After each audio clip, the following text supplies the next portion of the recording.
ಪರಿಸ್ಥಿತಿ ನೋಡಿ ಹೆಂಗಿದೆ. ಅಲ್ಲೊಬ್ರು ಮಾತಾಡ್ತಾ ಇದ್ರು ಆವಾಗಲೇ, ಆ ಇಡೀ ಮನೆಗೆ ಆಧಾರ ಸ್ತಂಭವಾಗಿದ್ದಂಥ ಹುಡುಗ ಆತ. ಈಗ ITI ಮುಗಿಸಿದ್ದ. 8 9 ಸಾವಿರ ಕೊಡ್ತಾ ಇದ್ರು ಪಗಾರ ಅಂದರೆ ಸಂಬಳ, ಸ್ಯಾಲ್ರಿ. ಸೊ 8 ರಿಂದ 9 ಸಾವಿರ ಕೊಡ್ತಾ ಇದ್ರಂತೆ. ಸೊ ಜೀವದ ಹಂಗನ್ನ ತೊರೆದು ಕೆಲಸ ಮಾಡಿಕೊಂಡಿದ್ದಂಥ ಹುಡುಗ ಆತ. ಸೊ ಆತ ಸೇರಿದಂತೆ ಇನ್ನುಳಿದಂಥ 7-6 ಜನ ಇದ್ದಾರಲ್ಲ, ಅವ್ರದ್ದು ಕೂಡ ಅದೇ ಪರಿಸ್ಥಿತಿ, ಬಡತನದಲ್ಲೇ ಓದ್ಕೊಂಡು ಹೆಂಗೋ ಕೂಲಿ ಕೆಲಸ ಮಾಡಿಕೊಂಡು ಜೀವನ ಸಾಗಿಸ್ತಾ ಇದ್ದಂಥವ್ರಿ. ಈಗ ಪ್ರಶ್ನೆ ಉದ್ಭವ ಆಗ್ತಾ ಇರೋದು, ಈ ಅಮಾಯಕ 7 ಕಾರ್ಮಿಕರ ದುರಂತ ಸಾವಿಗೆ ಕಾರಣ ಯಾರು? ಮುನ್ನೆಚ್ಚರಿಕೆ ವಹಿಸದ ಕಾರ್ಖಾನೆ ಆಡಳಿತ ಮಂಡಳಿಯೇ ಕಾರಣ. ಯಾವುದೇ ಸುರಕ್ಷತಾ ಕ್ರಮ ಕೈಗೊಂಡಿಲ್ಲ, ಕೂಲಿ ಕಾರ್ಮಿಕರಿಗೆ ಸರಿಯಾದ ಸೇಫ್ಟಿ ಮೆಜರ್ಸ್ ತೆಗೆದುಕೊಂಡಿಲ್ಲ. ಆದ್ರೂ ಗುಬ್ಬಿ ಮೇಲೆ ಬ್ರಹ್ಮಾಸ್ತ್ರ ಪ್ರಯೋಗಿಸಿದ್ರ ಪೊಲೀಸರು. ಕೊನೆಗೆ ಇನ್ನೇನ್ ಮಾಡೋದಕ್ಕಾಗುತ್ತೆ? ದೊಡ್ಡವ್ರ ಮೇಲಂತೂ ಕೇಸ್ ಹಾಕಕ್ಕೆ ಇವ್ರ ಕೈಯಲ್ಲಿ ಆಗಲ್ಲ. ಗುಬ್ಬಿ ಮೇಲೆ ಬ್ರಹ್ಮಾಸ್ತ್ರ ಅನ್ನಂಗೆ ಅಲ್ಲಿನ ಮ್ಯಾನೇಜರು, ಅಲ್ಲಿನ ಇನ್ನೊಬ್ಬ ಸಿಬ್ಬಂದಿನೋ ಯಾರದ್ದೋ ಮೇಲೆ ಕೇಸ್ ಹಾಕ್ಬಿಡೋದು. ಅದೇ ಆಗಿರೋದೀಗ. ಕಾರ್ಖಾನೆ ಮಾಲೀಕರ ವಿರುದ್ಧ ಯಾವುದೇ ರೀತಿಯಾದಂತ ಕ್ರಮವನ್ನ ಇದುವರೆಗೂ ಕೈಗೊಂಡಿಲ್ಲ. ಈ ಅಮಾಯಕ 7 ಕಾರ್ಮಿಕರ ದುರಂತ ಸಾವಿಗೆ ಕಾರಣ ಯಾರು ಅನ್ನೋ ಪ್ರಶ್ನೆ ಇದ್ದೇ ಇದೆ. ಯಾರು ಅಂತ ಅಂದ್ರೆ ಕಾರ್ಖಾನೆಯ ಆಡಳಿತ ಮಂಡಳಿ. ಇನ್ಯಾರಾಗಕ್ಕೆ ಸಾಧ್ಯ? ಯಾವುದೇ ಸುರಕ್ಷತಾ ಕ್ರಮ ಕೈಗೊಂಡಿಲ್ಲ. ಕೆಲಸ ಮಾಡಿಸ್ತಾ ಇದ್ದಂತ ಕಾರ್ಖಾನೆ ಕೂಲಿ ಕಾರ್ಮಿಕರವರು ಪಾಪ ಇದುವರೆಗೂ ಹೋಗಿ ಸಾವನ್ನಪ್ಪಿದಾರಲ್ಲ, ಅವರ ಕುಟುಂಬಸ್ಥರನ್ನ ಭೇಟಿ ಮಾಡಿ, ಅಯ್ಯೋ ಹಿಂಗಾಗಬಾರ್ದಾಗಿತ್ತು, ನಮ್ ತಪ್ಪಾಗ್ಬಿಟ್ಟಿದೆ, ನಮ್ಮನ್ನ ಕ್ಷಮಿಸಿ, ಏನಾದ್ರೂ ಒಂದು ಭರವಸೆಯನ್ನ ಕೊಟ್ಟು ಬರ್ಬೋದಲ್ಲ, ಸಾಂತ್ವನವನ್ನ ಹೇಳ್ಬೋದಲ್ಲ. ಆ ಮನಸ್ಥಿತಿಯೂ ಕೂಡ ಆ ಇನಾಮ್ದಾರ್ ಕಾರ್ಖಾನೆಯ ಓನರ್ಗಳಿಗಿಲ್ವಾ? ಅಷ್ಟು ಮನುಷ್ಯತ್ವ ಇಲ್ವಾ ನಿಮ್ಗೆ? ಅಷ್ಟು ಸಮಯ ಇಲ್ವಾ? ಹೋಗ್ಲಿ,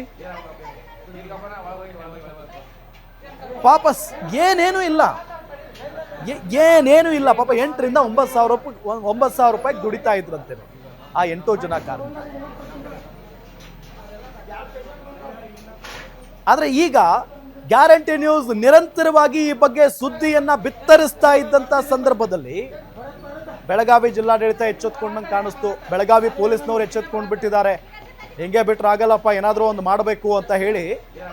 ದೊಡ್ಡವ್ರನ್ನಂತೂ ಅರೆಸ್ಟ್ ಮಾಡೋಕ್ಕಾಗಲ್ಲ ಪೊಲೀಸ್ನವ್ರಿಗೆ, ಪಾಪ ಅವ್ರಿಗೂ ಒಂದಿಷ್ಟು ಪ್ರೆಷರ್ ಇರುತ್ತೆ, ಒತ್ತಡ ಇರುತ್ತೆ ಅವ್ರ ಮೇಲೂ. ಸೊ ಹಂಗಾಗಿ ಮಾಲೀಕರನ್ನೆಲ್ಲ ಬಿಟ್ಟು ಗುಬ್ಬಿ ಮೇಲೆ ಬ್ರಹ್ಮಾಸ್ತ್ರ ಅನ್ನೋ ಥರ ಅಲ್ಲಿನ ಒಬ್ಬ ಮ್ಯಾನೇಜರು, ಇನ್ನಿಬ್ರು ಸಿಬ್ಬಂದಿಗಳ ಮೇಲೆ FIR ದಾಖಲು ಮಾಡಿ ಬಿಟ್ಟುಬಿಟ್ಟಿದ್ದಾರೆ, FIR ಹಾಕಿಬಿಟ್ಟಿದ್ದಾರೆ. ಅಲ್ಲಿಗೆ ನಮ್ಮ ಕೆಲಸ ಮುಗೀತು, ನಾವು ಕ್ರಮ ಕೈಗೊಂಡಿದ್ದೇವೆ ಅಂತ ಹೇಳಕ್ಕೆ ಬೆಳಗಾವಿ SP ರಾಮರಾಜನ್ ಸುದ್ದಿಗೋಷ್ಠಿ. ಘಟನೆ ಸಂಬಂಧವಾಗಿ ಕೇಸ್ ದಾಖಲಾಗಿದೆ ಅಂತ ಹೇಳಿದ್ದಾರೆ, ತನಿಖೆ ಕೂಡ ಆಗ್ತಿದೆ ಅಂತ ಹೇಳಿದ್ದಾರೆ. ಸುರಕ್ಷಿತ ಕ್ರಮಗಳನ್ನ ತೆಗೆದುಕೊಳ್ಳಬೇಕಾಗಿತ್ತು, ಕೂಲಿ ಕಾರ್ಮಿಕರಿಗೆ ಸರಿಯಾದ ಸೇಫ್ಟಿ ತೆಗೆದುಕೊಂಡಿಲ್ಲ. ಇದಾದ್ರೂ ಗೊತ್ತಾಗಿದೆಯಲ್ಲ ಸಾಕು, ನಿಮಗಾದ್ರೂ ಗೊತ್ತಾಗಿದೆಯಲ್ಲ. ಸೇಫ್ಟಿ ತೆಗೆದುಕೊಂಡಿಲ್ಲ ಕೂಲಿ ಕಾರ್ಮಿಕರಿಗೆ. ಕಾರ್ಖಾನೆಯ ಜನರಲ್ ಮ್ಯಾನೇಜರ್ ಸೇರಿದಂತೆ 3 ಜನರ ಮೇಲೆ FIR ದಾಖಲು ಮಾಡಿದ್ದೇವೆ ಅಂತ ಹೇಳಿ ಬೆಳಗಾವಿಯ SP ಸಾಹೇಬರು ಈ ಸಂದರ್ಭದಲ್ಲಿ ಸ್ಪಷ್ಟನೆಯನ್ನ ಕೊಟ್ಟಿದ್ದಾರೆ. ಬಟ್ ಇದೆಲ್ಲದರ ನಡುವೆ ಏನ್ ಗೊತ್ತಾ, ಆ ಕೂಲಿ ಕಾರ್ಮಿಕರ ಜೀವಕ್ಕೆ ಬೆಲೆನೇ ಇಲ್ವಾ ಅನ್ನೋ ಒಂದು ಪ್ರಶ್ನೆ. ಎಲ್ಲಿಂದಾನೋ ಬರ್ತಾರೆ, ಕೊಡೋ ಸಂಬಳಕ್ಕೆ ದುಡಿತಾರೆ, ಮುಗೀತು, ಸತ್ರೆ ಸಾಯ್ತಾರೆ. ನಮಗೇನಾಗಬೇಕಾಗಿದೆ? ನಮಗೆ ಬರೋ ದುಡ್ಡು ಬಂದೇ ಬರುತ್ತೆ, ನಮ್ಮ ಕಂಪ್ನಿ ಹಂಗೇ ಮುಂದುವರಿತಾನೆ ಇರುತ್ತೆ. ನಮ್ಮನ್ನ ಯಾರು ಕೇಳೋರು? ನಾವು ಹೇಳಿದ್ದೇ ಆಡಳಿತ, ನಾವು ಹೇಳಿದ್ದೇ ಮಾತು, ನಮ್ಮದೇ ಸರ್ಕಾರ ಅಥವಾ ನಮ್ಮದೇ ಲೈಫು. ಬೇರೆಯವ್ರ ಲೈಫೇ ಇಲ್ಲ, ಬೇರೆಯವ್ರ ಕುಟುಂಬನೂ ಇಲ್ಲ, ಬೇರೆಯವ್ರಿಗೆ ಜೀವನನೂ ಇಲ್ಲ.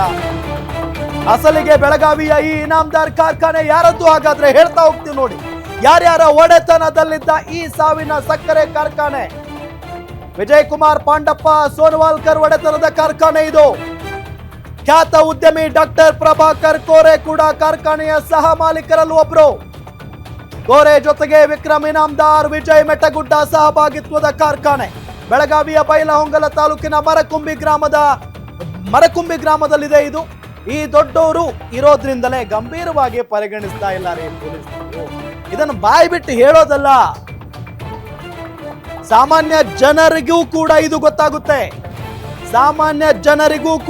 ಗೊತ್ತಾಗುತ್ತೆ. ಯಾಕೆ ಅಂತ ಅಂದ್ರೆ ನಮ್ಮ ಪೊಲೀಸ್ನವ್ರು ಎಷ್ಟೇ ನಿಷ್ಠೂರವಾಗಿ ನಾವು ಕ್ರಮವನ್ನ ತೆಗೆದುಕೊಳ್ಳಬೇಕು ಅಂತ ಅಂದ್ರೂ ಕೂಡ, ಪ್ರಾಮಾಣಿಕವಾಗಿ ಕರ್ತವ್ಯವನ್ನ ನಿರ್ವಹಿಸಬೇಕು ಅಂದ್ರೂ ಕೂಡ ದೊಡ್ಡವರು ಅಂತ ಇರ್ತಾರಲ್ಲ, ಅವರ ಕೈ ಕಟ್ ಹಾಕ್ಬಿಡ್ತಾರೆ ಪಾಪ. ನಾವು ಪೊಲೀಸ್ನವ್ರಿಗೆ ಏನು ಹೇಳಕ್ಕಾಗಲ್ಲ ಈ ಸಂದರ್ಭದಲ್ಲಿ. ದೊಡ್ಡವರು ಹಿಂದಿನಿಂದ ಆಟ ಆಡೋದಕ್ಕೆ ಶುರು ಮಾಡಿಬಿಡ್ತಾರೆ, ಒತ್ತಡ ತರೋದಕ್ಕೆ ಶುರು ಮಾಡ್ತಾರೆ ಪೊಲೀಸ್ನವ್ರ ಮೇಲೆ. ಏನಿದೆ ಮೊದಲ ಪ್ರಕರಣ ನಾನು ನೋಡ್ತಾ ಇರೋದು. ಎಲ್ಲಿ ದೊಡ್ಡವರು ಇರ್ತಾರೋ ಅಲ್ಲಿ ನ್ಯಾಯ ಸಿಗಲ್ಲ ಬಡವರಿಗೆ, ಎಲ್ಲಿ ದುಡ್ಡಿದ್ದವರು ಇರ್ತಾರೋ ಅಲ್ಲಿ ಬಡವರಿಗೆ ನ್ಯಾಯ ಸಿಗಲ್ಲ. 7 ಜನ ಸತ್ತು ಹೋಗಿದ್ದಾರೆ.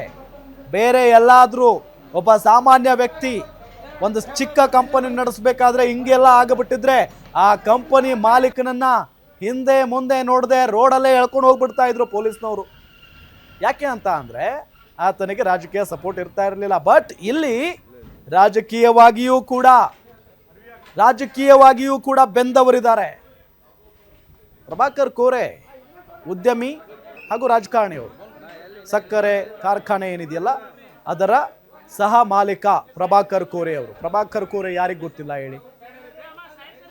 KLE ಸೊಸೈಟಿ ಅಂತ ಅಂದರೆ ನೆನಪಿಗೆ ಬಂದ್ಬಿಡುತ್ತೆ ಎಲ್ರಿಗೂ ಕೂಡ. ಅದರ ನಂತರ ವಿಕ್ರಮ್ ಇನಾಮ್ದಾರ್ ಇದ್ದಾರೆ. ವಿಕ್ರಮ್ ಇನಾಮ್ದಾರ್ ಉದ್ಯಮಿ ಅವರು ಕೂಡ. ಅವರ ಜೊತೆಗೆ ಇನ್ನೂ 2 ಇದ್ದಾರೆ. ಸೊ ಟೋಟಲ್ ಆಗಿ 4-5 ಜನ ಮಾಲೀಕರು ಈ ಒಂದು ಇನಾಮ್ದಾರ್ ಸಕ್ಕರೆ ಕಾರ್ಖಾನೆಗೆ. ಅದರಲ್ಲಿ ಒಬ್ಬರಾದರೂ ಹೋಗಿ ಆಸ್ಪತ್ರೆಗಾದರೂ ಹೋಗಿದಾರಾ? ಇಲ್ಲ. ಆ ಸಾವನ್ನಪ್ಪಿದಾರಲ್ಲ ಬಡ ಕಾರ್ಮಿಕರು, ಅವರ ಮನೆಗೆ ಹೋಗಿದಾರಾ? ಇಲ್ಲ. ಮನುಷ್ಯತ್ವನೇ ಸತ್ತು ಹೋಗ್ಬಿಟ್ಟಿದೆಯಾ? ಮನುಷ್ಯತ್ವನೇ ಇಲ್ವಾ ಹಾಗಾದ್ರೆ ಇವರಿಗೆಲ್ಲ?